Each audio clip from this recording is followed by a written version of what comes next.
Thank you for tuning into Zim Newsbeat TV. Kusangana zvekare kwatiri kuita paZim Newsbeat TV. Zita rangu ndinoitwa Frank Wesere. Nhasi tabuda takananga kumusha weMasasa Park kwataenda kunosangana namama vanonzi Barbara Manjonjo. Vane nyayawo yavaroda kutitsanangurira, nyaya yavakasangana nayo mukati mekurarama kwavo, iri nyaya inobata zvisingaite. Saka tatirega tinonzwa mama vachititsanangurira kuti zvii zvavakasangana nazvo mukati mekurarama. Kuziva kwandinoita, vakasangana necondition inonzi glaucoma yakazosvika pakuti valuze sight yavo. Saka tatiregai tinonzwisisa upenyu hwavakararama necondition iyi nepavava nhasi kuti zvakambomira sei mukati mekurarama. Mama makasimbera? Ndiri pangu wakadiwo Frank. Inini ndinofara, ndaona panze pane chibage chakaoma chakawandisa. Nhasi ndotobva nebhagidhi. Wasangana nevarimi chaivo chaivo. Aiwa, chibage chiripo zvekuti gore rinoti kutarisira kuti tiripo kusvika gore rinouya. Tiri pari nani? Apa makutongondipa kana 1 ton sinzi mati chakawandisa. Kunyange hangu ndaishaika panyaya dzekunzi uya nembeu nekusakura. Tinotaurirana. Mama kutaurirana dzanyaya dzemari kaisi. Ya chaizo. Aiwa, kuseka hangu mama. Mama, ndakasangana nenyaya zvichinzi mama Barbara Manjonjo vakasangana necondition inozivikanwa nekunzi glaucoma. Munganditsanangurira here mama kuti condition iyi muchitanga kutsanangurirwa kuti ndo condition yamuri kusangana nayo, when was it? Ndakatanga kusangana nezita racho rekuti glaucoma muna 2009. Unoziva vanhu vaya vanotenderera vachitarisa maziso, vazhinji vacho vanenge vari machiremba akati wandei. So ndakangoenda ndichiti sezvo ndiri kuita dambudziko ndichidhiraivha, pamwe ndiri kufanirwa kuti ndipiwe magirazi. Bva ndaendawo muqueue mune vanhu vanga vachiita sevachitariswa maziso, vamwe vachipiwa magirazi ekuverenga, vamwe vachipiwa zvakasiyana siyana. So chiremba akanditarisa kanenge karaiti so, ndobva aisa mubva ati condition yenyu yakati siyane nezvatinazvo panapo, imbomirai toni. Ndobva apedzisa vanhu vanga ainavo, ndobva azouya kwandiri akati ndiri kuona kuti maziso enyu ane inonzi high pressure, intraocular pressure. Saka kwandiri hazvina zvazvaireva. Ndikati saka what are you saying? Zvikanzi tikureva kuti mune chirwere chinonzi glaucoma, icho chinodimbura tsinga dzemumaziso. Ndikati dzikazodimbuka dzozodii? Zvikanzi zvinoreva kuti eventually muchange makusatoona totally blind. Saka munhu anga ari busy papa nevanhu vakawanda, he went on kuzobatsira vamwe vanga varipo. So ndakuenda kumba nangu, pekutanga ndakati pamwe chiremba wangu asina nguva neni. So ndakangozviita set aside, ndikati tozonyatsoona kuti chii chiri kuitika. But ndaitanga ndichiona kuti makuseni ndaigona kumuka ndichiona zvinhu zvinenge mukaka so uchiti kwakuchiedza wona zviri clear. Then kuma 5 site yaita kanenge kurijisika so ndakazotera futi mumwe chiremba kumarondera anoita zvemaziso ikoko. Pandakazonoona chiremba uya ndo akati kuti totofanirwa kupota chimezha pressure yemaziso menyu tichiona kuti iri kuita sei, tokupai eye drops. Ndabva ndamezva zvikanzi yakakwirisa, mukuita senge munhu ari kuma 70 years 80 years zvakaita maziso enyu. So ndakapiwa eye drops aya. Then vati munofanirwa kuzopota futi muchienda kunana chiremba vaya vanotarisa mukati memaziso. So that time zvinhu zvaiti dhurei kana uchaziva 2009. Wanga wazvarwere. Tisura taimhanya kunomiswa mumaqueue line regular musingaziva kuti nderei. Mazomera muqueue mozonzwa kunzi isout apa mama kamera muchiti hupfu. Ndo nguva yacho iyoyo. So zvaiti dhurei kuenda kunoonekwa nemaspecialist vanotarisa mukati memaziso. So ndakabva ndasiya kwandaishanda, ndaishandira wamutoko. Ndabva ndasiya kwandaishanda ndikati kamari kangu rikeza ndiunganidze ndimbomhanyisa nyaya dzekutariswa maziso. So ndaenda kuSouth Africa. South Africa ndakatangira kusvika kuKZN. KZN vane eye clinic yavo yakati nakei ndizvozvo. Muqueue ndakatanga kuona muqueue mandandiri. Vandaona makazara vana vadiki diki, vanhu vakachembera, vari kuzi vamwe uko vamwe uko. inini vananzi glaucoma kune imwe queue vanhu vese vanga vari muqueue imomo vanga vakachembera kwandiri vanga vari ma60 70 years old 80 years. Ndapinda mukati ndopandakaona mukana wekutsanangurirwa nachiremba achiti no condition ika hatikwanisi kuti taipedza kuti dhudhu, tinokwanisa kukupai ma-eye drops achacontrola pressure yemumaziso but eventually muchazotongove totally blind. So ipapo unoenda uchifunga kuti saka ana chiremba vairi vataura vanditi so ndichazovei. So ndakagarwa neni pasi achinditaurira kuti mamhanyiro aya ari kuita ekuratidza kuti iri kudeteriorata very fast. Still iko kwanda kugutsikana ndakauya kuJoburg ndikaenda futi kuna chiremba wemaziso mumwe. Iye ndiye akazonditi ungangovaraidzwa nema-eye drop but zvichatozongoitika. So takambodzoka kunokumba. I remember time yeWorld Cup ndandiri kuSouth 2011 ndandiri kuSouth ndakazodzoka I think I came home 2012 ere. Ndakasvika kunoku ndichiri kushandisa ma-eye drop andandatenga bva kuSouth. But zuva nezuva waiti uchitarisa TV unombotanga uchiona vanhu vari full handiti wotanga kuona face yemunhu hauchagoni kuona kuti ndiani ari pascreen, wotanga kuona macolors achichinja, yellow inenge orange, white inenge peach, zvichingoita zvaingokanganisika. So ndiri pano pamba ndichifamba kutenderera payadi ndatonyasoona kuti zvimwe zvinhu zvakabhenda hazvisifange zvezvakabhenda kuti imba inenge yakati kanenge kakurereka so kana kuti pane line reblack pakabhenda kuti tiri kuita tichiita faint. Nekufamba kwenguva ndichakwanise kuverenga anonzani bhuku, mawedzi akutamba-tamba achidhisappear pabhuku. Foni handichakwanise kuenda paapp, handichakwanise kuverenga mameseji. So mukati manje ini ndoona seglukoma inonyanyira kuti mukati because kunzoku ndaisarwara frank kana pana pairwadza BP yangu right, sugar right, weight hatichataure edu munhu anogona kungosimba akeka but I was okay. Mukati ndo mainyanya mune battle yanga haondo yanga iri mukati yanga isingatauriki. Wakurara wega ndo paunotanga kufunga saka ndichazovei, ndini here, handichakwanisi here kushandira mwana wangu, handichakwanisi here kuzviriritira semunhu sezvandaimboita kare.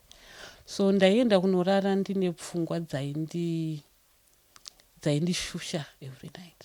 So kazhinji uri wega ndo paunokwanisa kuwana mukana wekunyatsochema. Unochema uchangotanga kuisa musoro papilo, wonyarara paunonzwa vanhu vakumuka mumba. So ndaimuka maziso akazvimba. I remember siso angu nemwana vachindibvunza kuti maziso ako akazvimba, ndoti I think ndo zvaanoita ndo glaucoma yacho. Kuti uvataurire kuti handisi kurara nekuchema kuti saka chero ndikavaudza vanotibatsira neiwo because ndo zvazvatonzi zvaita zvakuitika. So I remember imwe makuseni mwana wangu achienda kuchikoro aibuda achiti so ndakapfeka izvo zviri sei, anga ari kuprimary ngoyo, ndomuti iri right mama masinyi akatsvuka, ndoti ndo zvaanoita. Ati aishuwa mamusingachemi, ndoti no handisiri kuchema kana I'm stronger than that, handisi kutombochema. It went on for some time zvekuti ndakatanga kudzikira weight. Kana uchiziva masaizi emadzimai ka ndakapfeka size 28. Uniform I think inofanana neuniform yandaipfeka ndiri kuhigh school. Ndakaderera ndisingarwari ndisingadii but weight ichingoita sei ichingodzikira. Chikafu unotesta chikafu so unoguta nemuseva miri, kutoguta zvemashuwa kutonzwa ndakutodzora ndaguta but haundisi kuziva manje kuti chii chiri kuitika kwandiri mukatikati. Mukudzikira kwandaita kuya ndakambofunga kuti apa mikasi ndane chimwe chirwere kana TB kana chii, zvazvisiri izvo. Ndakatanga kurara early, ndaikunobatwa nehope kuma5 ndomuka mangwana makuseni kana kuma7 ndakatonyatsobatwa nehope dzemashuwa kutorara chaiko chaiko. little did I know kuti ndoinotonzi depression yanda ndatotase ndatotanga kupinda ndakatanga kuzvidistansa kuvanhu ndaisada pano pakauya vaenzi ndaiwanzwa vari kugedhu kuti ndofanira nopinda mubhedroom ndotoudza vanhu kuti vaudzwe kuti handipo endei kwakati ndoti endei kuchechi ndoti so mukuzvidistansa muvanhu pfungwa dzakanyanya nekuramba dzichipishana obva chasona saka ndichii chandichabatsira mukurara chii chandichagona kuti ndiri munhu mukuzvinetsa imomo unoziva mhepo dzinongopinda mupfungwamo tumawhisper twesuicide haturegere kuuya unofunga kuti okay ndichazvironga sei ndine mwana ndina sisi ndina amai ndakambovhunza mwana wangu kuti pana na sisi wangu aunoyazofarira ndoupi ndovataura akati ndofarira anti Maria ndofarira anti Nika vese vane maqualities akasiyana nditi but my favorite ndeyani ava posi ndakakura ndichitamba navo ndichididi ndikati if you were to move to a certain place namati unobvuma here sikanzi ndikati hapo saka mupfungwa mangu ndandati yemwana yasettled ka ane vana vekusara naye mai vane vamwe vana so kamukapfungwa kakati unondozviita sei tine mugodhi but kuti uzvikande mugodhi ko vanhu vanosara vachishandisa mvura panopandirwa zvekurima-rima nemagadheni ndinenge ndavharira vanhu mugodhi wekurima nditi nekushandisa pamba that's a bit cruel ndipfuka method ipi yemushonga wemakunzo unogona kupona but mudumbu madimbuka matumbu yechitatu kufunga kuti okay main road chiremba road inge isina mahambo kudhara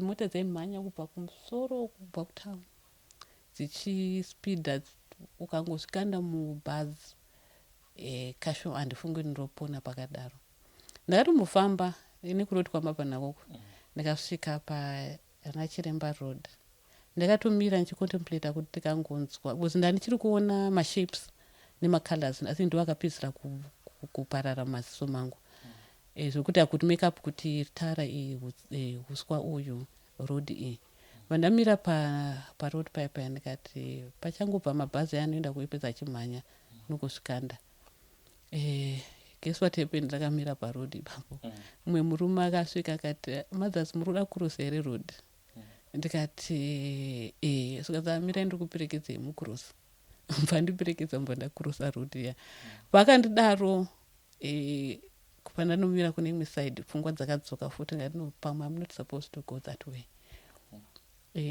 ndakafamba ndikadzoka kumba hauna munhu aunotaurira because hadzisi nyaya dzinotaurika idzodzo so ndichifamba nimwe musi nemwana ndo pandakaona shamwari yangu andakadzidza naye kuprimary anditendai akandimhoresa ipapo site yange yatopa tingati 99% gone ndobva atondimhoresa achifara yes papo zviri sei ina handisi kukwanisa kumuziva kuti ndiani mwana ndofamba naye haziva vanhu andakafunda navo kuprimary that's 40 years exactly 40 years ago ndobva aswanza iwe ndinowandishaya here ndikati no handisi kukuona shama swanza usikundiona indava chichi kauna kufamba nemagrazeri ndikati no ndikutopofomara chaiko saka zvakamunetsa kuti ndibvunze ipapo but haana chakataura she kept quiet ndobva ati ndiripe phone number yako ndita ndikufonere chichi so that time phone chaenda ndisisina ndatongofunga kuti zvitori bhogara usina phone asi line rangu raigara mufoni mamai vangu so akazofona achindimhoresa achichi akazobva akanotaura nevamwe kuti mumwe wedu atakafunda naye ndakamuona achaona so toita sei kuti tibatsirane so vakaungana ndevekuprimary vanava vakaungana that was ingeti time yecovid I think 2020 ikokoko kuti saka toita sei tibatsirane because tizive zvazvino kuti unobatsirane kupi vakauya panapa vari about 4 I remember one Methodist one uchechi upi one uchechi ipi bva vauya vachiimba vachitaura vachindipa mashoko ekusimbisana aya zvikanzi mashoko haana kukwana but we need to act upon mashoko edu pane kwatakanzwa kuno rehabilitation so ndaitotya kufamba kazhinji. The most andaifamba kubva panapo kusvika pagedhi ndikudzoka mumba. So rehab yakanonoka kuvhurwawo nekuti yange iri nguva yecovid, bva yazovhura 2021 kwekupera kwayo ikoko. So ndakanoregistirwa negrupu iroro, vakabhadhara zvese zvaidiwa, ndibva ndatanga kuenda kurehab. First day rekurehab Frank rarakati omei, nokuti vese ava vaita senge pane mwana ari grade 1 akuenda kuchikoro. Everyone was nervous, everyone was scared. Nokuti ukapinda mudepression haungoende uri wega. Vese ukapinda mudambudziko randakasangana naro, I think ndakadzika nevamwe vese vemumhuri munomu. Zvakava affectawo nemaafektirwa aya zvaitondiita inini. So vanhu vese vanga vaitotya kuti saka achanoita sei ari ikoko, because mupfungwa ndandiri convinced kuti hapana chichaita sei chandichakwanisa kuita. So payakavhurwa ndapiridzwa nasisi wangu first day. Ndichingosvika vanorana rehab yacho irimo mutown vakati ndori the Duncan Braille Library, vakati ichitovasiyai mutoenda kana muchidzoka muchivatora muzodzoka muchivatora na4:30. So umuma mune class about 6 people, vese vave visually impaired afterlife. Vaka later on in life because vakasangana nezvakasiyana-siyana zvakavapinzawo visual impairment.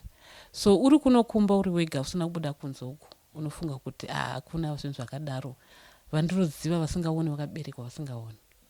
Saka izvi zvangoniwana ndiri ndega izvi. So rehab yakandibuditsa mbichana mupfungwa dzandandinadzo kare. Takadzidziswa first kutongoziva pauri usingapaoni kuti kuright kwangu kuna Frank, samwe kumberi kwangu kuna Nenge, kuleft kwangu kuna Nenge. Ndikatenderera so ndofanirwa kukwanisa kutsoka this way, senge kudhrowa kamepu mupfungwa so. Then zviri basic zviya zvekuti unoisa sei toothpaste patoothbrush usingarasiri pasi. How do you identify your own clothes? Unove sei independence zviri nani, usinganyanyi kuti ndinenge ndiitere chakati ndiitere chakati.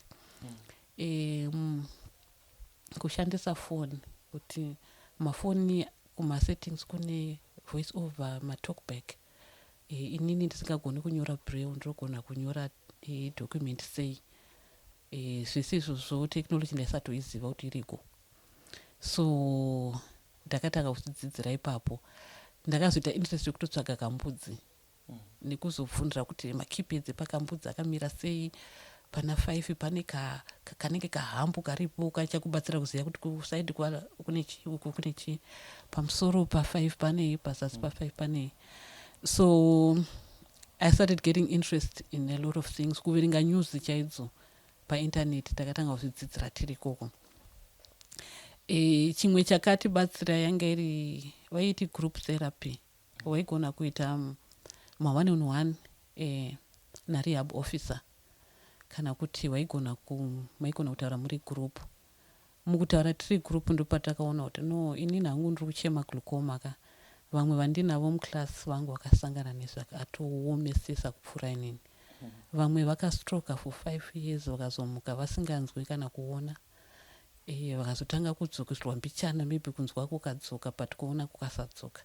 Mazera acho, one was 21, the other one was 32, vangu vari kuma 30 something, vangu vakapofumana vari ku university.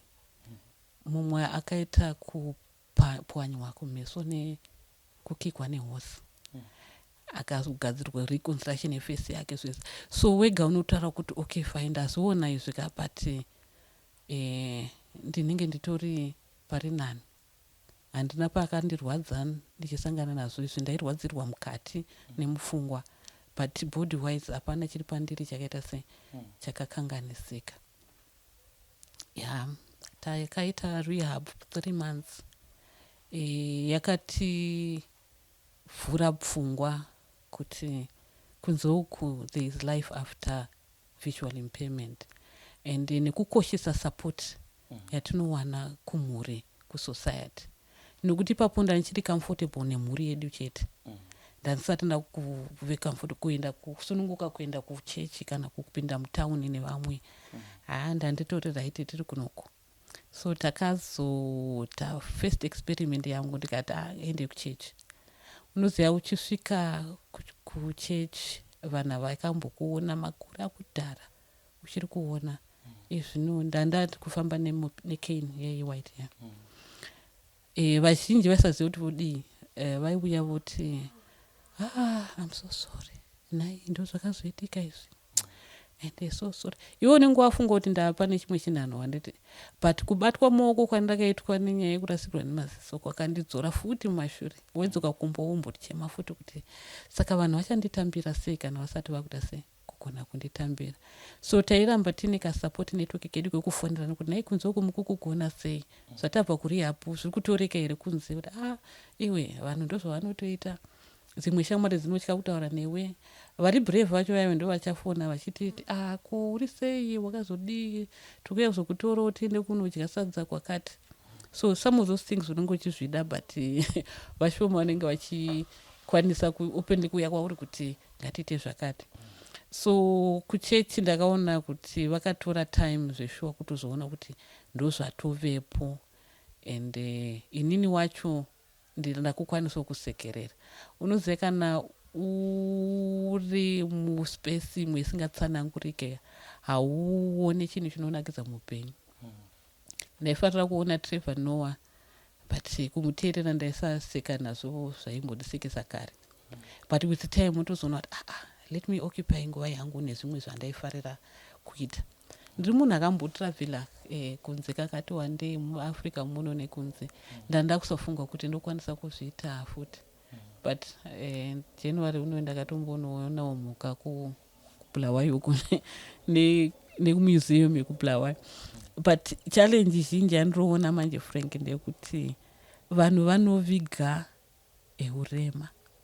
Mwana akaremara vamwe vari zviri easier kwavari kuti vangomuhwandisa nekushaya futi zivo kuti alright loser sight ndakura ndoendepi kunowana rubatsiro kana kuti ndikupo kwandichasangana nevari kusangana nezvandiri kuita ruzivo iroro rushoma kuvanhu zvokuti pamwe inini dai ndisinawo kuona vanokuzivawo kuti ukaendawo uku uchawana counseling yatisingakwanisi kukupa kuti utambire mbichana nembichana zvinhu zvauri kusangana nazvo and unogadzirira zvesho kuti havasi vese vachakutambira havasi vese vachagona kugamuchira kuti wave nedisability and havasi vese vachagona kushandisa mashoko ari user friendly havasi vese vanoaziva kuti shoko randiri kutaura riri rinoderedzera munhu kana kuti rinorwadza munhu nekuti truth be told ini ndararama ndingati both sides of the coin handiti uno zvimwe zvinhu zvandaisatarisisa kuti zvinoitika but on the other side ndakuchiona kuti okay saka kana ndichida kuverenga newspaper ndichariwanepi kana ndichida kuona movie ndichaiona sei kana ndisina munhu anonditaurira kuti chiri kuitika mufirimu ndiani ari kutaurayo ndichaenjoya sei kuona maseries ari kungoonekwa nevamwe but netechnology zvinokwanisika hazvo nekuti aripo mamovies ane audio description aunogona kuzotsvaga-tsvagawo kune vamwe nekuzodownloadawo kana wakwanisa but it's not a cheap life kana ukave visually impaired after wamboti kurei because one umbrella hawigoni kuiverenga iri tricky zvikumwa zvigoni kufila madhotsi aya zvachembera it will take me time kuti ndichikwanisa kunyazoiverenga so ndichada kutsvaga madocuments ari muformat ari accessible kwandiri kuti ndotofanirwa kutoenda kunoitsvaga because information will not come to me ndichaonawo futi kuti iwo madevice acho atinoshandisa kuti ini ndivo more independent ndofanirwa kuwana foni inogona kutaura neni haisi nyore iyoyo zvizhinji zvinoita kuti upenyu hureruke senge kudescribirwa kala kana kuti chimba apo imba mafoni aya anoshanda nedata so haisi cheap life, it's slightly on the expensive side but kuti ukwane mukurarama unotombotsanzira kuti no handisi kusarira ndiri kunze, ndiri kuda kuve part of the action, I want to be in there, zvinhu zvichiitika ndiripo. Ndo rwendo in short I think ndo rwendo rwandakasangana nazo. Amene kana une mumwe mubvunzo yandisina kunyatsopindura nayo. Okay mama, I want to take you back kwekutanga chaiko. Muchitanga kuudzwa kunzi your condition is different from others, chimboenda paside. What was your initial reaction that moment? Ndaifunga kuti ari kuti pamwe ndoda magirazi anodhura, vanhu vaipawo magirazi maharaka ipapo, kuti pamwe ndichada kutopa magirazi ndopuhwa maspecial glasses here. Ndakutofunga kuti saka mari ndichawana mari yekuzotenga maspecs here anoenderana nezvokuda kutaurwa nachiremba. Bcause vanga vasati vanyatsondiudza kuti nyange tikadii mhedzisiro maziso achatota se achapofumara. Ndanzwa futi pamanga muchitsanangura mama muchitsanangura kuti ndaizvivharira mumba ndichichema.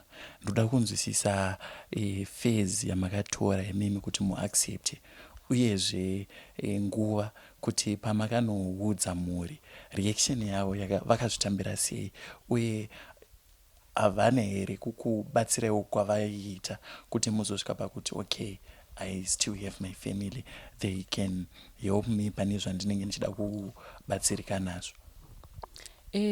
Mhuri pandakavataurira ndotoziva kuti zvakavabata zvakaomarara, nokuti nguva yandakatozonyatsoita go black go dark pandakatozonyatsodzima maziso. Mwana wangu ainyora form 4 akafoira, and asi mwana asingagoni from grade 1 to grade 7 mwana aitopasa zvekudaro. So ndakatoona maeffects awo. Ndinotoziva kuti vane mabp mumhuri munomu anga akakwira, vamwe vakatochinjwa mamedications avo kuti zvienderane nezvakuitika. Chaikanyanya kundisunungura kuti unoziva nguva iya yandaizvivharira, now I can laugh about it zvangu kuti kana uri mudepression yakasimba unoziva kugeza hazvibude, hautodi kana kugeza, you feel it's okay zvauri izvozvo. Yana hembe yacho sandoichinjire chii, zvine basa reiko, pane kwandiri kuenda here. Sisi vangu vaizongoisa mvura mubhavhu, kuti ndaisa mvura mubhavhu unza kune hembe dzako tiita sei ndidziwache, uda kupfekei, ndadziisa pamubhedha. Iwo unotombotatamuka, ndaitombotatmuka kuti saka ndonogeza here, ndiri kugezerei, zvine basa rei, asi ndaindota sei ndainogeza. Then chikafu waitota kuti hauna kudya kaiwe, uri kuda chii chekudya, wadii wambodya, ngatimbobude tifambe kuenda kumashops, ndiperekedze kwakati. Nhasi ndaenda kuchechi kwaverengwa bhuku rakati vaindiverengera vadzoka kubva kuchechi. Inini wacho ndanga ndine mibvunzo yakawandisisa, ndisingatodi kusvika ikwese ikoko. So yehungu family yangu yanga yakatosimba, and pane paunofamba kana kuti uchibatsirwa kufamba wakabatwa ruoko handiti, vanhu vane tendency yekubvunza kuti so akadiko Barbara mazuva ano, handiti ini ndiripo vachibvunza sisi vangu vari parutivi. Vanobva vati mubvunzei uyu handiti ari panapa, ko ukunzwa seiko neurwere, ine ndandisi kurwara, handiti ndakangoluza site apa, ndakangochinja format yemaonero ezvinhu. Saka vari kukubvunza kuti ari sei ini ndiripo, kuti vanhu unonge wakuita senge uri invisible kuvanhu, but chinodzura manje kuti but kune vari padhuze nendaiwa vanondoona kuti ndiripo, vanotobvunza opinion yangu kuti chakati aimunguva watoita sei, sezvakutaura totorima tonoita garden. Saka tochibisa chibage tochiisa pai, tochitanga kutonongora chese ka1 here kuti aiwa mazuva ano kukunaya ngatiite mbichana ngatidii. Saka unotozoona inga zvandirotori nerelevance kumhuri yangu, inga zvanotori nerelevance kumwana anouya achiverenga kuti ndine weki yandapiwa ndanzi tiri kuti kwacompetition yemacomposition inzwai composition yangu ndikorekte chirungu kuti inga ndiri kutokorektawo mwana composition yake wotoenda kuchikoro paya wotopiwa kamubayiro kekuwina competition. So muri iripo ende muri inotodiwa usati waenda kunze uku muri yake ukaaccept akave kunze vanotonyatanga kutarisa kuti saka zvaari kutobatwa senge ari normal saka ari normal kamunhu uyu votanga kuchikugamuchira manje nokuti une vakakuzembera vakati simbei. ndoda kudzokera futi ndanzwa pamanga muchitsanangura mama muchiti at some point makamboita masuicidal thoughts then muchibva mafunga nzira dzakasiyana dzekuti how can I end my life, but dzese maizongozvipindura kuti ndikapinda mumugoti vanhu vanosara vasina mvura. Muchibva mazoti rega ndiende kuroad ndinozvikanda pamberi pemota nditsikwe nemota. Then there was this man akakuti mama muda kucrossa here ndikubatsirei, ndobva akubatsirai kucrossa road. Are there any other moments dzamunoti zvonizvo dzakakupai hope kuti at least inini I might have lost my sight but ndine zvimwe zvinhu zvakandikoshera zvichida kana kuti family kana kuti handingati lighter moments aikupai hope kuti no, there's still life even if I've lost my sight? Yeah, my lighter moments aiwanda. Family yedu idiki zvai but vanhu vanefarira mafaro. So panenzi kuendwa kakati ini ndaiwanzoramba kuti aiwa kana hende dress up tiri kuita birthday party yagogo tiri kana 8 kana 10 pari kuridzwa radio toda kutora mavhidhiyo tichididi capture moments poridzwa radio vanhu votamba wotoona ndiri munhu aifarira music kudhara inga music ndichitori kuridoona nhasi. So you feel kuti unotombokanganwa kuti pane zvimwe zvinonetsa kuseri kwepfungwa wakuita sei uchitambawo pamwe chete nevamwe. Ndaitorwa kuenda kumabrai ndotsvagirwa data sometimes kana nditsina kuti muna data kuti isai WhatsApp inofoneka mupote muchifonera shamwari dzenyu. So my later moments akati one day kusaidi kunodyiwa sadza kwakati one day vanhu notomboenda ikoko toti garai apa muda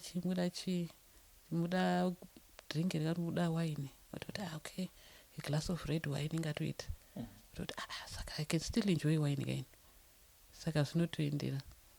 So we had a lot of fun moments after zvisizvo zvekuti unozoona kuti nditori nemhuri kaina I'm a part of this network ndine shamwari dzichiri kundida and whispers aya ekuti zvipfuudze anouya chokwadi but pane nzira dzekuzvikunda nadzo, tsvaga rubatsiro, tsvaga someone to talk to and ukaona vanhu ivavo uchiuti azomaximize manje kuti kana pane zviri kukunetsa taura navo nekuti zvishuwa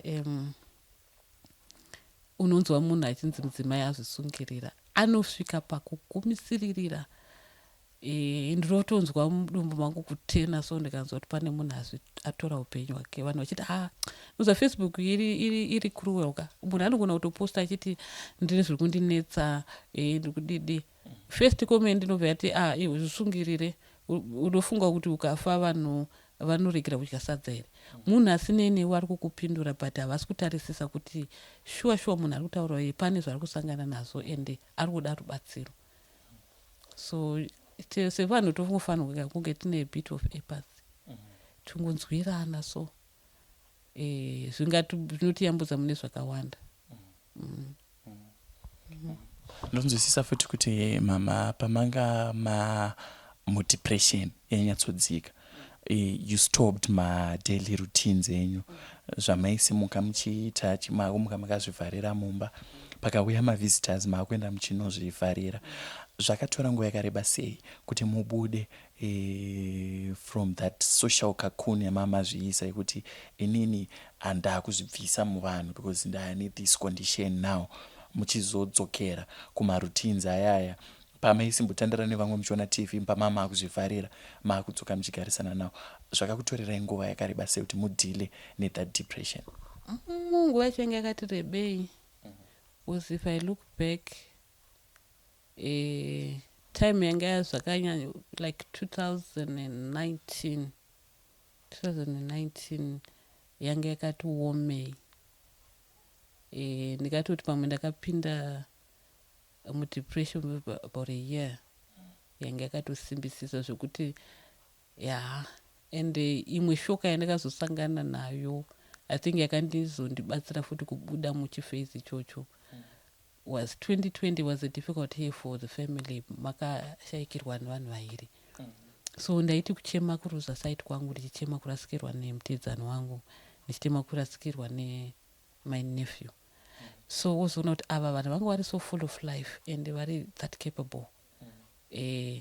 And still upenyu hwavo hwakaita sei hwakagomera ipapo. Kwenini ndoda kuendera Mwari pamberi sei? Who am I to think kuti ngeza ndidhangire zvirongwa zvaMwari ndiita sei ndizvipfuudze inini? So izvozvo futi zvakandiburitsa mukuzvivharira. Ndakaona kuti no, the whole family was in mourning. And ndaifanirwa kunge ndichibata pamwe chete nevamwe. Ndo time iyoyo yandakatanga kuita sei kunyatsobuda nekuona kuti upenyu huchiripo. Ava varasikirwa vasati vakuda kurasikirwa, vatori vadiki vese kwandiri. So it was an eye opener also iyoyo. Depression ndakadhonza chinenge chigore nehafu. Because ndatozonyatsoona kuti zvaendwa pachisina kuona kuchaitika and hapana replacement yeziso ichaitika apa. Hapana mushonga uchaita magic kana chini. So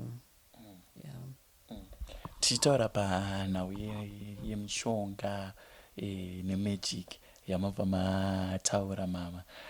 Us being black people, ukasangana nematambudziko akadaro, fanike dambudziko ramama sangana naro rekuti matombokura manga muri munhu anga achizviitira zvinhu zvese. I understand kuti maitodriver muchizviitira zvinhu zvakasiyana siyana, then all of a sudden pozongoya condition yakutotora side. Kazhinji zhinji sevanhu vatema chinhu chatinotanga kufunga kuti pane ari kundiroya kana kuti hameno munhu wandakanetsana naye kubasa anofanira kunge aine zvaakandiita nekuti akandiudza kuti uchazviona. Imimi hamuna kumbobvira maita such thoughts here dzekuti panogona kuva paine munhu ari kundishanjira, ari kundiitira zvinhu zvingaita kuti ndilose sight? Ndakutaura nyaya yeku-KZN ka machiremba emaindia ndandasarirwa nesite yeku-left eye, yeku-right yanga yadzima. So akaisa diagram reziso akati mukuona tsinga idzi neidzi neidzi. Glaucoma unogona kusara uchiona pakati pechinhu, kumasaidi kwese wakusaona, kumwe kwese kune kwakaita grey and black. Saka munhu unogona kungoona panapa pake apa. So akati tsinga iyi yadimbuka, iyi yadimbuka, iyi yadimbuka. Mva nditi unoziva ziso rehuku ukaribata sonoita senge raiti mvura mukati. Saka mvura yemuziso menyu inofanira kupota ichifamba back and forth. Saka yenyu haiite izvozvo. So iri kuita sei? Iri kuungana yobva yakwidza pressure yeziso. Ndakatsanangurirwa structure yeziso yatakambodhirowa tiri ku-A-level kubiology yayo. Ndikazoona kuti okay, nekutetepa kwavari kutaura kuti kwakaita tsinga dzeziso haidhonzeke ikanamika kai, haireplaceke kai. Achitsanangura kuti hapana kureplaceka kwanoita sei kwanoita. Akati kana muchida tomboedza imwe operation yekuita seiku toedza kuvhura panofamba neziso. Ndikatongomubvunza kuti vangane vamakaopareta vanobudirira nayo. Vakati zvinodhipenda, munoziva machiremba vese vanenge vachida kutongozviedza. So ndakatombokonzida kuoparetwa, but ndikafunga kuti akaribata futi rwani racho rasara kurikabva rata sei ndichiri kuno rafanisa ndadzokera kumba. So I didn't go for that option. So pakuroiwa kwandiri hazvina kuita sei kupinda mupfungwa zvekudaro, but hazvina kusiya shamwari nevamwe vanondiziva from that option kuti vaiti nepaunga wasvika neupenyu hwako kuroiwako hapana imboda kuti urambe uchienderera chichichi. Pane munhu akatokubira destiny hende yekwapasta nhengi. inini chitendo changu hachindibvumidze kubvunzira, handiende kunobvunzira kana kudi. Saka vaizodzimara vati uyu abatsiriko, tiri kuedza kumuti tinobatsira, tiende kwaanogona, toende kuna papa nhingi vanogona, haadi. Ndikati still vangani vamunoziva vakaenda vakabatsirika, vandoziva nemaconditions akaita senge tsanga, cataract, vanogona kuenda kuna chiremba vobviswa cataract, voiswa malenzi, kana kuti vanogona kupihwa wechibhoyi chaiwo unobvisa cataract, unodonhedza mhenu zvinoitika ikoko, but unoita se unobvisa. So inini handina pandingaenda nichiti tsinga dzidzokereke idzi. Vamwe vakagumbukawo vachiti tokedza kukubatsira, but uri kuita sei, unenge uri kutoomesa musoro. So uroi zveshuwa tinotanga kumhanyira sevatema, asi kana ukanyatsonzwisisa zviri kuitika chaizvo unotoziva kuti hapana uroi huripo apa. Zvitoriko chete kungoti taisazviziva. Variko vamushuwa vakasangana nazvo before inini, but unenge usingazvizive manje. Iko zvino mama nda kukuendesai pama-emotional nema-psychological challenges probably amaigona kunge maisangana nawo in the sense yekuti zvichida sekutsanangura kwanamboita kuti manga muri munhu aizvidhiraivha, manga muri munhu aizviitira mabasa ake mega, musina munhu ari kukuitirai. Iko zvino pazosvika time yekuti makufanira kunge muchibatsirwa nemunhu, but deep down munenge muchinyatsoziva kuti zvinhu izvi ndaitozvigona kana ndinotozvigona, asi chaakundikanganisa isite. Maidhila nayo sei situation yekuziva kuti inini ndinotogona kudhiraivha mota but chaakundinetsa isite. Zvakatiomei kubvuma kuti chakati handichatogoni, nekuti pese paunoda kuita chinhu nenguva yako unogona kutadza kuita sei kuchiita. Unodzidzira kuve patient, because kana ndikasangana nechallenge kana pafoni pangu ndichida kubatsirwa, ndakutofanirwa kutarisa kuti vanhu vane chii chavari kuita ndisati ndavati siyai mundibatsire pana pafoni yangu yanyarara, kana kuti ndoda kuperekedzwa kuenda kutauni. Nguva iyoyo kana isingatoite munhu hazvitokwanisike. So unotanga kutodzidzira kuti ndakutoprograma kuti next week musi weMonday ndine chakati chakati mutauni, so munokwanisa here kuita sei kuenda nene, kana kuti unokwanisa here kundiperekedza. Ndo zvimwe zvada kuita sei zvanhu unotozodzimara wadzidzira, but mukatikati zvimwe zvinogona kutokubaya because nguva haichisiri yako sometimes. Wakutofanirwa kuve very very patient and nekutocontrola mamood, nokuti kuve neurema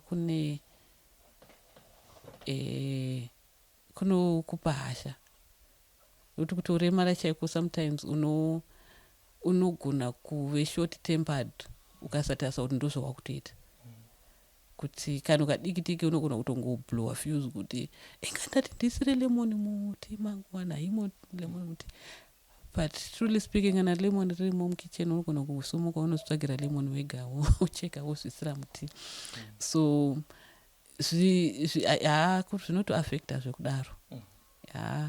And independence inenge yadimburwa nechikamu, kuti ndoda kuita chakati. Unogona kutongoti kare waindaigona ngobuda ndonda kuenda kuhaifa kunoona kuhaifa ndega ndaingoenda, but ezvino kana usingashare mainterest nevanhu vazhinji unototsvaga kuti pavanhu vari around me ndiani anofarira zvehaifa izvi, kana kuti zvenoise zvototi anofarira zvekulibrary ndiani, wotofona kuti nenge uri kuiteiko ndiperekedze kwakati. So wakutotsvaga dzimwe nzira dzokuti ugadzirise paunenge uchida kuita napo, but kakudonha kacho kanenge kakudonha from grace, kuti independence yashoma and ndoimaximize usei, wakutofanira kushanda nezviripo.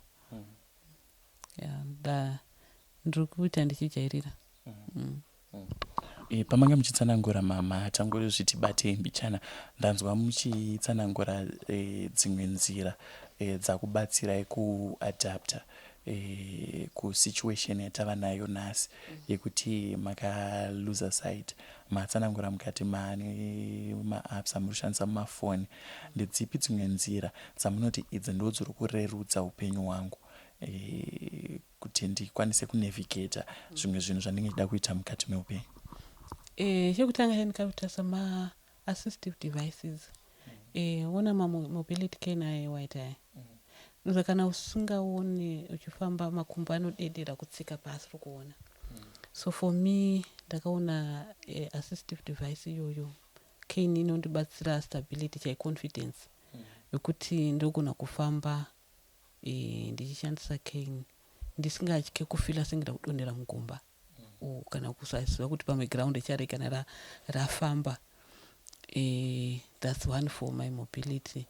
Ne pane mafoni ane talkback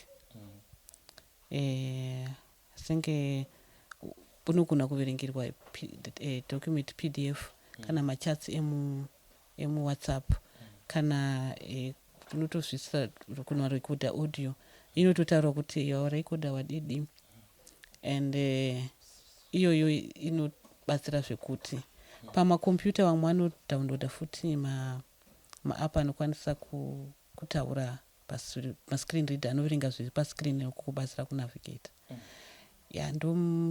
Ndo imwe technology iri kutibatsira.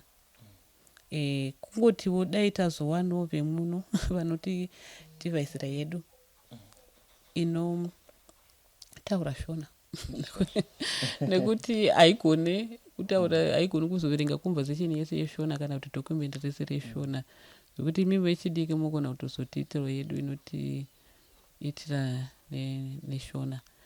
Pane imwe inonzi Be My Eyes.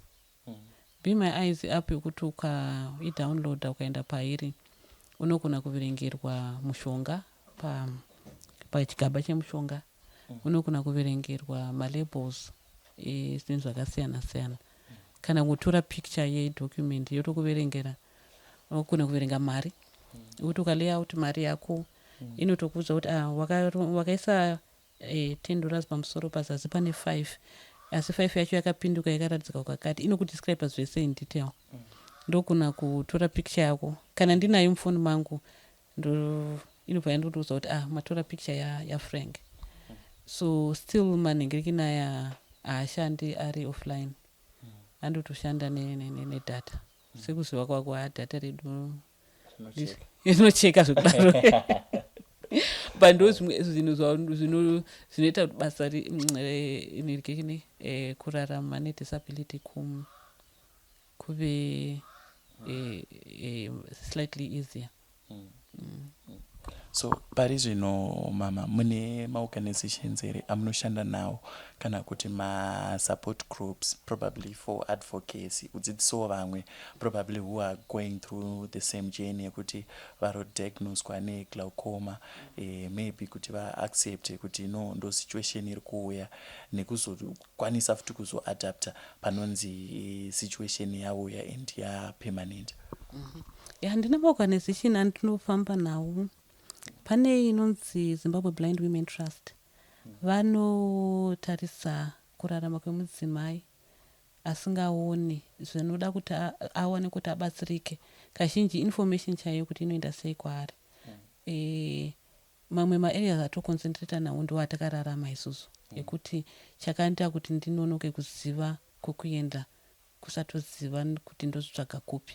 So tikangonzwa mumacommunities medu kana kutsvagwa nevanhu kuti pane mwana akati pane mudzimai ati asichaone, pane mukomana, chatotanga kunzwa kuti mhuri yacho iri kuda kuzvifambisa sei, vanokwanisa kubatsira kusvika papi.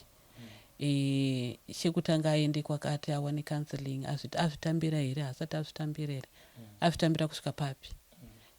Organization iyoyo futi inobatsira kudzivisa madzimai kuti chii chinombonzi kodzero kana uri munhu asingaoni kana uri munhu akaremara. Haisi kodzero yekunotsvaga uchikudubura matebhuru uchipenga kuti sei musina kutiitira zvakati.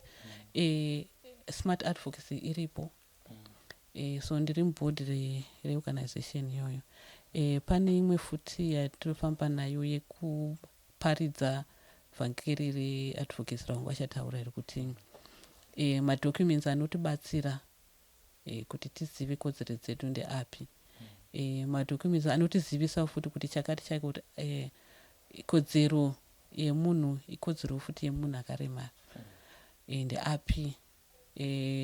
Unoenda kunobatsirwawo sei kana uchida kutsvaga kuti chikoro ndoda kuenda kuchikoro ndinoona ani mari haisi kunyatsokwana asi chikoro ndinacho ndikuda kupamhidzira unofambawo sei. Zvese izvozvo zviripo. Advocacy tichishandisa madzimai, women lead advocacy. So recently ndiri kubatsirana gore rinoi kune G20 kuSouth Africa. VekuSouth Africa ndo vane presidency gore rinoiri. Gore rakapera yange kuBrazil I think. So this year vane ma-working groups, ma-working streams avakugadzira ekuunganidza information disability in Africa. Pacho pari kusaririra kuti tibatsirike sevanhu. So South Africa haina kuda kumira iri yega, yakati no isusu tikuda information from all over Africa. So muZimbabwe ndine mumwe wevanhu vari mugurupu riri kubatsira kuunganidza zvinhu izvi for the function munenge muna kuSouth Africa, ichitungamirirwa neorganizations zinonzi National Council of and for Persons with Disabilities South Africa. So ndiripo pamamonya ipapo tichibatsirana, ndakamirira Zimbabwe. Ndonzwa mutori Zimonya mama. So ikozvino mama ndoda kunzwisisa kuti are you happy nema-services nema-facilities anenge ari let's say kana kuti mumabhengi kana kuti chichi in terms of helping vanhu vari kurarama neurema? Kana musiri chii chamunofunga kuti dai pagadziriswa ichi neichi neichi neichi, kana kuti kana mune zvimwe zvamunofunga kuti izvi dai zvaitwa tashandisa futi mukana iwoyo kuitira kuti to those vari mumaoffices anenge achifanira kumeka sure kuti those implementations aitwa vanzwe vazive kuti ndo zviri kudiwa nevanhu vakasangana neurema. Mapolicies aripo, chaanongodiwa kuti achiimplementwa nditi. So wapamhidzaniso webank, vanhu vese vanoshanda mumabhengi pavanotanga basa kana vakaudzwawo nezvedisability kuti panogona kuuya mai vane wheelchair kana mwana ane wheelchair, anofamba nepapi, unoona vanokwanisa kuita universal design yemaremp handiti. Munogona kupinda mwana asingatauri, asinganzwi, aripo here achakwanisa kusaina. Kana asipo munogona kufunza ani kuti asaine kana kuti kukumbira ani kuti musainirwe kuti mukwanise kuita sei kupa service imwe chete kune vanhu. Kana mune pamphlets enyu achawanikwa here accessible formats ekuti pane braille, pane kana kuti large print kune vaya vanoonera kure, pane kana ndisingatozvigone zvese pane audio format here yandinogona kuwana kuti nditeerere kuti pati zviri kudiwa pabhengi, mudiwa chitupa, mudiwa chakati, mudiwa chakati, ndoiwana kupi. Mawebsites evanhu vese vavo anoverengeka here screen readers atinawo. Mumadepartments mazhinji ehurumende vari kukwanisa here kuzviita kuti varipo vanogona kuhandla disability inclusion handiti. Hurumende yedu iritori pamberi I think, nekuti tisu I think tisi takatanga kuita document redisability way back in 1992 Africa ichitozokukopera. So ukautarisa uchaona kuti pane madepartments akutoemploya persons with disabilities, whether they have albinism, whether vari kushandisa mawheelchair, whether vari visually impaired, vanogona kuwana basa makambani akasiyana siyana. Vamwewo ndo vachiri kuti nonokei kunzwisisa, but isusu I think we are slowly getting there. Mumabhenki unogona kutoriona kana musikana ari panonzi panoitwa muzvemafoni apa switchboard ari visually impaired, kuti ari pacounter ari musikana anoshandisa wheelchair kana murume anoshandisa wheelchair. So we're slowly getting there. vanofanirwa kungotsvagawo information yacho voimplementawo mumabasa acho iriko information. And tese tikangoziva kuti we are potential persons with disabilities tinowana simba rekuchinja zvinhu kuti tiaccommodate munhu wese, tirarame nyika yedu ichinakidza ine inclusivity, and vanhu vanokwanisa futi kuzotambira. Ukati kudhara taingoziva kuti vanhu vasingaoni macharity case handizvo, unofanira kungopfuura ungomusira dhola zvatokwana zvatopera zvakadaro. Hamene kuti mangwana achazodii kana dhora unaro kana hausina, but takuchitarisa kuti vanhu vanokwanisa kuita zvinhu zvakasiyana siyana vakapiwa mukana. Mukataura nyaya dzemaprojects amuri kuda kupiwa vanhu, mungofunga kuti patakagara panapa pane gurupu risipo riripi, kana tiri kupanana maloni soft loans asinganetsi kudzosera, pane vamwewo vanoda kuzvishandisawo havapo, ngatitsvagei kuti varipi handiti. So tikangoinkludana pamaplatform akasiyana siyana, nokuti kazhinji kana tikataura nyaya dzedisability vacho vane madisabilities vasipo. Tingataure zvekuremara tisingazivi kuti kuremara chii, we end up takuita zvinhu zvisingabatsiri vacho vanenge vakaremara. So tikangoinkludana mune zvakawanda, unoona kuti zvinhu zvinoita sei, zvinoreruka munyika medu. Tichitanga kutaura tsanangura mukati mechallenge yatinayo sevanhu vatema inyaya yekusabuditsa vana vanenge vasangana neurema. Vazhinji vanenge vachivharirwa mudzimba. I know of a situation yemumwe kuti akatokura haana kumbobvira enda kuchikoro, taingoziva kuti apa pane mwana aripo, asi anenge akangovharirwa pai mumba. Mukatomuona abuda kunze kwegedhi munoziva kuti achateerwa achisvikovharirwa pai, achinovharirwa mugedhi.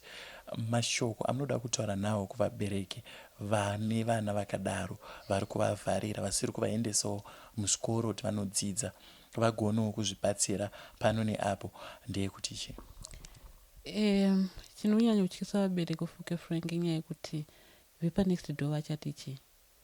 Saka mubvunzo wako unofanira kutobata futi community yedu kuti mai vacho vakutovenga vagona vachitofisa discrimination inototyisa, kuti pamwe ndo vakutonzi ndo vanoroya kana kuti ndo vanonzi mwana wechikwambo kana kuti chii.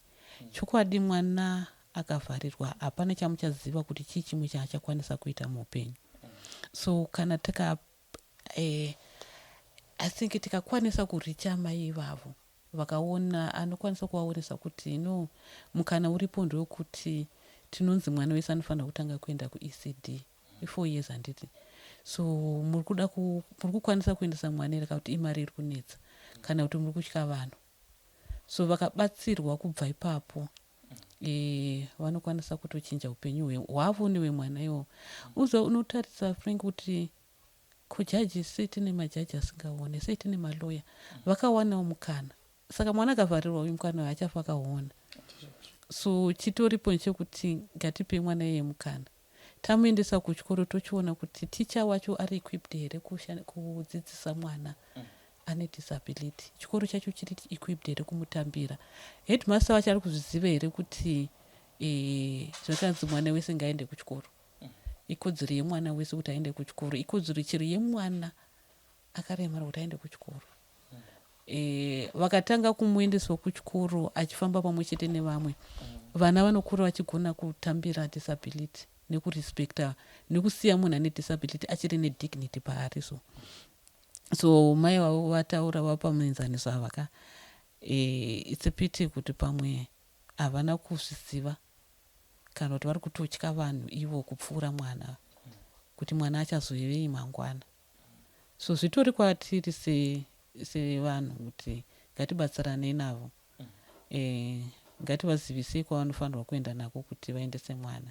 Nokuti zvechokwadi mumwe mwana mukuru akaremara anogona kutoregera kuenda kuchikoro vadiki vaka vachiendeswa. Kuzimai vanenge vasingambozivi kuti mwana asingaona anogona kundonotangawo chikoro nevamwe kana zvikwanisiso zvese zvitase zviripo. So iyi dzidziso ichiri kutodiwa kubva kwamuri vezvivhitivhiti nevemaredhiyo nevechii. pane mhuri yandakambosanganawo nayo vane vana 2 vasingatauri asi vanonzwa. Chavainyanya nacho ndechekuti zvikoro sevana vaya vanoda inonzi special care mafees acho anodhura. Pane here zvamunofunga kuti zvingagadziriswa kuitira kuti masenta anowanika that special care zvichida ave nemutongo uri nani kuitira kuti vabereki vakwanise kubuditsa vana? Inini maonero angu masenta evazhinji vacho anenge ari private owned handiti senge muno munharaunda tine maprimary school mairi ari padhuze, imwe iri less than 100 meters kubva pamba panapa. Zvekadii tikati mwana uyu incorporatwe mugovernment school inoita I think matema avo $30 $35 andichaziva but inowanikwa kutomuincorporata sei muchikoromo handiti wati anenge asingataure but anonzwa which means anogona kubatsirika nesign language, anogona kubatsirika nemasystem devices chaiwo kuti akadzidzira alphabet akadzidziswa anokwanisa kana kutozoti akura kutotaipa achiprinta document rake kana kutosaina zvaanenge achida kuna ticha anokwanisa kusaina. So zvadii zvati maticha pavanotrainwa kunonzi chiko mateachers college uko tingoti curriculum yavo ibate module learning rekeni either sign language braille. So in your case vakanga vachidziva sign language kuti vanogona kubatsira mwana sei, nokuti zveshuwa kuti uendese kune zvimwe zvinotodhura zvekudaro and havakwanise futi kutsvaga rubatsiro pamari yakati one day but dai kuri kunzi government school vaigona kuwana beam or maybe a well-wisher anogona kuti nochi kana icho chikoro chaicho kuti no ava tinoexempta pane chakati nechakati. Vanga vakura sei manje? Atokura ndofunga pamwe mazera edu aya but unongotoziva even naizvezvi kuziva kwandinotoita haumuone panze. Dai aripo maorganizations anogona kuvaratidza dzimwe nzira dzekurarama nadzo. Tisingazivi kuti unoringataura organization yevanhu nezita. It's okay. Variko iriko deaf women included iriko kutongoitsvaga kuti wanga wabatsirike sei. Signs of Hope iriko kune Deaf Trust inonzi Deaf Zimbabwe Trust I think it's called variko Sunrise something ivariko. So kutongonovabata vanhu vevo kuti totangira papi iwe uripo unogona kuvakukula wovaudza kuti pane vari pakati vobatsirika sei. Because haifanike ivavo vana vanotoda rubatsiro noti vadiki ende kwavari kubva nevachienda bozamva kugoromonzi uko vachienda kuchikoro chacho handichazotaura kuti ndechipi but panotoda 2 mabhazi kuti vasvike vasvike kuchikoro. Ndisingazive mama kana mune mamwe mashoko kana kuti zvamunofila zviri burning kuti izvi ndinofanira kuzvitaura tisati tapendera. I think chandingangotaura Frank nchokuti upenyu unogona kuchinja anytime. Zviri kwatiri isusu tiripo kuti tibatsirane kuti tirarame munyika ine tsitsi, nyika inoratidza rudo neinclusivity, nekuti anogona kunge ari mwana, anogona kunge ari mudzimai, hazvireve kuti kana karemara haachisiri munhu. So takutongoda kuti tishandise pamwe chete tigadzirise upenyu kubvira vari vana vadiki because future yavo yemangwana depends nemukana, kusiyana kweupenyu mikana inosanganwa nevanhu yakasiyana. So tocreata mukana wokuvana vaita se vakure vachikwanisa kuzoziva madecisions akasiyana siyana. Kana mangwana uzomira kuti ndine doctorate degree rakati ndine masters, because mukatarisa mauniversities variko vana vari kusvika kwese ikoko, not kuti vabereki vavo vane mari but iripo mikana yekufamba nayo nenzira wana nadzo kuti 1 to 7 aita abatsirwa nebim 1 to up to form 4 uchiita sei for university uchienda kusocial welfare apply for grant ototsvaga university yake otozoendera so information inotodiwa kuti vanhu vanga vachitoiziva kuti vanhu vasvike kwese ikoko and kuri kunzi nerimwe zuva dai tanyanyospreada kushandiswa kwesign language ingoitawo senge vanhu vakufundira french kune kuchikoro kana kuti any other language topamidzira inclusivity nekuti hapana kwatiri kuenda tiri muno munyika tese ende tofanira kuti unge tichikwana mukurarama tese so I think it's up to everyone kubvira kuma-policy makers vanoimplementa vacho vanosaina isusu vacho vari kurarama tiri paground tobatsirana pamwe chete ya aiwa mama ndinoda kutenda nenguva yamatipa muchititsanangurira nhoroondo yeupenyu hwenyu nepatave nhasi uye ndinovimba kuti vabereki vane vana vakasangana neurema vanzwa information imwe yamapa nemaorganization anokwanisa kuvabatsira.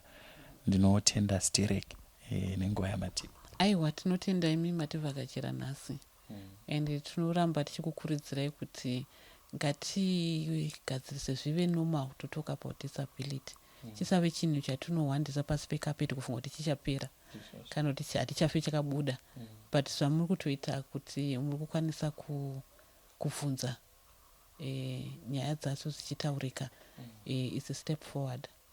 Aiwa, thank you guys for coming. Zvokutendai chaizvo nekuuya kwamaita. Aiwa, ndinotenda mama. Muri yeZimbabwe ndovemba manzwa nhoroondo yeupenyu hwamama vandakagara navo vanonzi Barbara Manjonjo. Munhuwo akatoberekwa achizviitira zvese vachiona, asi vakazosangana necondition inozikanwa nekunzi glaucoma yakazoita kuti vasangane nekuluza sight yavo yatingati blindness. Saka apa vanga vatitsanangurira kuzvinzwa kwavakaita nekuzvitambira kwavakaita nemamwe matambudziko avaisangana nawo kuburikidza nekuda kwekondisheni iyi. Asi chikuru chatafarira ndechekuti vatsanangura vakati ndiri munhu akatomboita depression, akaita masuicidal thoughts, asi nhasi ndiri pano, ndiri munhu akaaccepta kuti no, it's just a condition, I can still have my life, ndichiita zvese zvandaisimboita kare. Uye vapa kurudziro kune vabereki vane vana vari kusangana neurema kuti musavharire vana mudzimba, tsvagai information yekuti mungabatsira sei vana, endesai vana kuzvikoro vabatsirike, vasarely nemi pazvinhu zvese kuti vanenge vakangomirwa mubereki ndiye achandiitira chakati nechakati. Mwana akaenda kuchikoro akanodzidzawo anogona kutoshandawo sekushanda kunoita vamwe vanhu vese. Zita rangu ndinonzi Frank Wesere, ndakamirira Zim News TV, ndinoti chisarai.